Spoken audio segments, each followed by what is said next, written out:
Salut tout le monde, aujourd'hui je vous fais une vidéo un peu plus généraliste sur le nourrissage de mes fourmis. Donc là, j'ai nourri mes fourmis avec plusieurs proies, donc c'est un peu jour de fête pour elles, puisque là, vous allez voir sur la vidéo, il y a des asticots, des vers de terre, et aussi des larves de teigne. Donc je vais faire le tour de quelques colonies que j'ai nourries pour que vous puissiez les voir. Donc là, on arrive sur la fin, c'est-à-dire qu'elles ont été nourries à peu près une vingtaine de minutes. Donc les proies sont tuées et vous voyez, c'est ramené au nid tranquille. Voilà.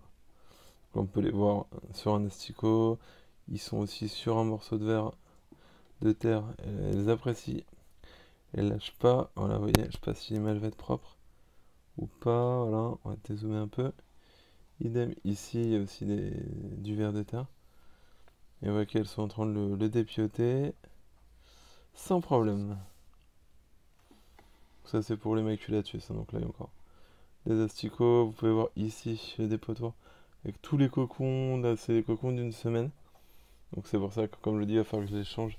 J'ai enfin une idée de nid après avoir. Il faut que j'arrive à la réaliser, mais j'aimerais bien avoir un nid, un système de nid de tiroir. Voilà, il faudra que je vous en parle dans une autre vidéo.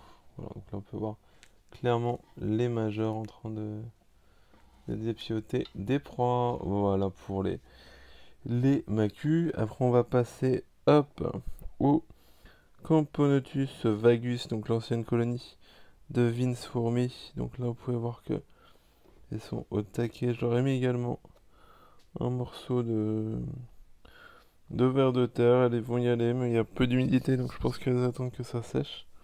Et puis elles vont y aller sans souci. Là, vous pouvez voir qu'elles sont en train de ronger un vieux verre de farine sans problème. Et là, on peut voir un super major là. Ouais, comment il est énorme le truc. Ça, c'est vraiment typique des Vagus. Au d'un moment, ils produisent donc ce qu'on appelle des super majors, hein. C'est vraiment des très très très gros majors, hein, qui sont quasiment aussi gros que la gine. Donc là, vous voyez que cette colonie-là, elle n'est pas forcément très très vieille, hein, puisque j'ai récupéré de Vince, elle avait déjà 1 an et demi, je crois. Donc là, elle doit avoir 2 ans, la colo. Et vous voyez un peu, donc là, le couvain, il y en a encore un dans d'autres salles en bas. Enfin voilà, je vais pas tout vous montrer. Et là, on passe donc sur les Camponotus supposés Singstellus. Vous voyez qu'ils sont au taquet. Ça mange, ça mange. Même sur l'abreuvoir, qui essaye de venir voir ce qui se passe. Et pareil, là, le ver de terre, ça n'a pas l'air de trop les attirer. On va attendre qu'ils sèchent un peu, parce que vous voyez, ça produit de l'eau, hein, c'est normal. Voilà, pour ces espèces-là. Suite nourrissage, on passe maintenant chez les Camponotus floridanus. Je vais essayer de filmer du dessus.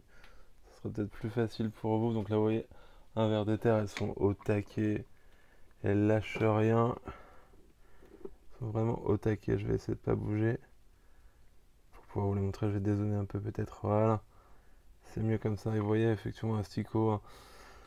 Stico, ver de terre, ça passe. Elles sont vraiment pas difficiles. Elle dégomme tout ce qui bouge et le nid est de plus en plus plein. Vous avez fait une vidéo il n'y a pas très longtemps, mais là, c'est encore pire. Enfin, là, quoi. Donc, ouais, voilà, ils se nourrissent bien. Donc, vous voyez toujours un abreuvoir et puis des proies. Et puis le dépotoir, ils me l'ont mis carrément dans le fond.